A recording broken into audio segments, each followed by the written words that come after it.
जो गृहस्थ में है, संसार में है, संयोग बनता है, भगवान कृपा करते हैं, सत्संग सुनने को मिलता है। लेकिन ऐसे लोग मिल जाए तो उनकी श्रद्धा बहुत कोमल होती है, वो नष्ट हो जाती है। भगवत लीला कथा ही एक ऐसा उपाय है जो हर जीव का परिवर्तन कर देती है। अगर आप सत्संग सुनोगे तो निश्चित आपका परिवर्तन हो जाएगा। जब सत्संग सुनने का समय आवे, अवसर मिले, तो अपने कान बिल्कुल एकाग्र करके लगा देने चाहिए। कोई शब्द नहीं छूटना चाहिए, हर शब्द सुने खूब आनंदित होकर। या तो हम हाथ में माला है इसलिए कि तुम्हारा मन न भगे, और कान सत्संग में है, जहां मन भगने लगे तो बीच में चलाने लगे राधा राधा राधा राधा। और अगर आप एकाग्र श्रोता हैं तो फिर माला की जरूरत नहीं है। एकाग्र दृष्टि वक्ता के मुख पर और निकले हुए शब्द को स्वाति की तरह पान करो। सारी बाधाएं सत्संग नष्ट करने में समर्थ है। सारी बाधाएं अध्यात्म की, व्यवहार की, सब नष्ट हो जाएंगी। सत्संग की धारा जहां अंतर पहुंचती है तो जन्म जन्मांतर के कूड़ा करकट ये सब बहा देती है। कितने ऐसे हजारों लोग हैं जो सत्संग के प्रभाव से अपने जीवन की गंदी बातों का त्याग कर और उत्तम मार्ग में चल पड़े। आग जलाकर भस्म का ढेर छोड़ देती है, पर सत्संग वो बाढ़ है कि राख भी नहीं छोड़ती, सब बहा ले जाती है। अर्थात वासना, कामना, पापाचरण का चिन्ह भी नहीं रह जाता यदि सत्संग रोज सुने और मनन करे तो। श्री कृष्ण का प्रेम साम्राज्य प्राप्त हो जाता है सत्संगी को।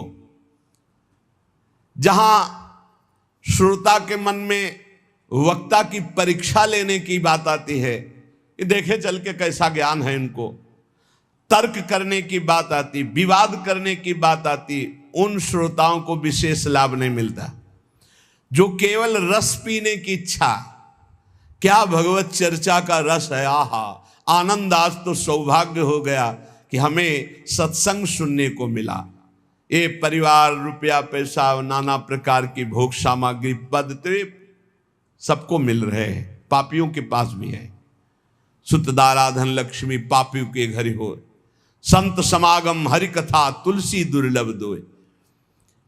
कथा ये भगवान की ऐसी महामहिमामयी है कि सुनने मात्र से भगवत प्राप्ति करा देती है।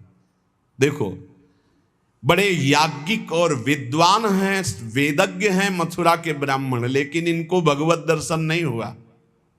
और उनकी पत्नियां केवल भगवत चर्चा सुनती हैं। वृंदावन से मालिनी पुष्प लेके जाते, आज ठाकुर जी ने ऐसा श्रृंगार किया था, आज लाल बिहारी ने उस असुर का वध किया। सुन सुन करके इतनी प्रबल लालसा जागृत हुई कि वो भोग लेकर के सीधे भगवान को पवाया और दर्शन प्राप्त किया।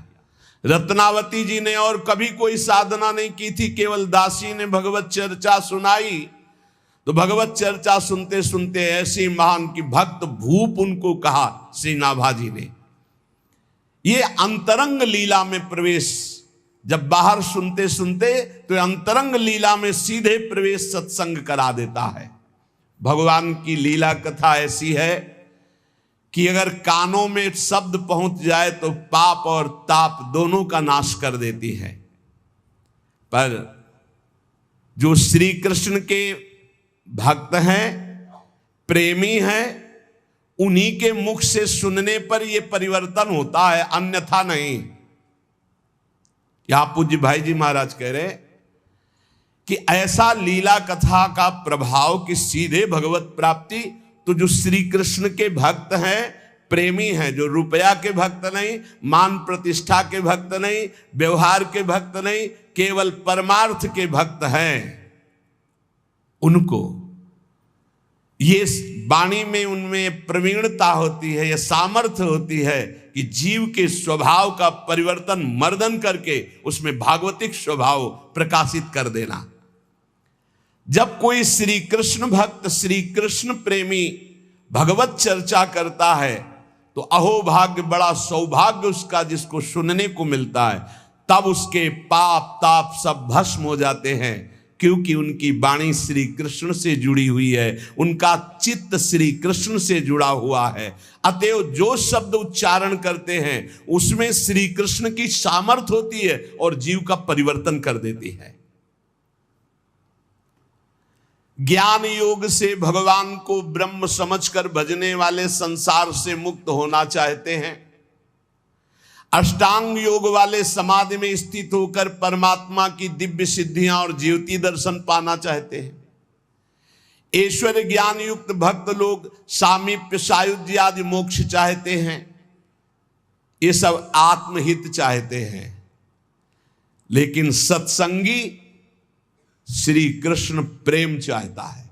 इसीलिए कहा तात स्वर्ग अपवर्ग सुख धरी तुलाए कंग तूल न ताय सकल मिल जो सुख लव सत्संग। सत्संग सीधे भगवत प्रेम, सत्संगी सीधे भगवत प्रेम चाहता है।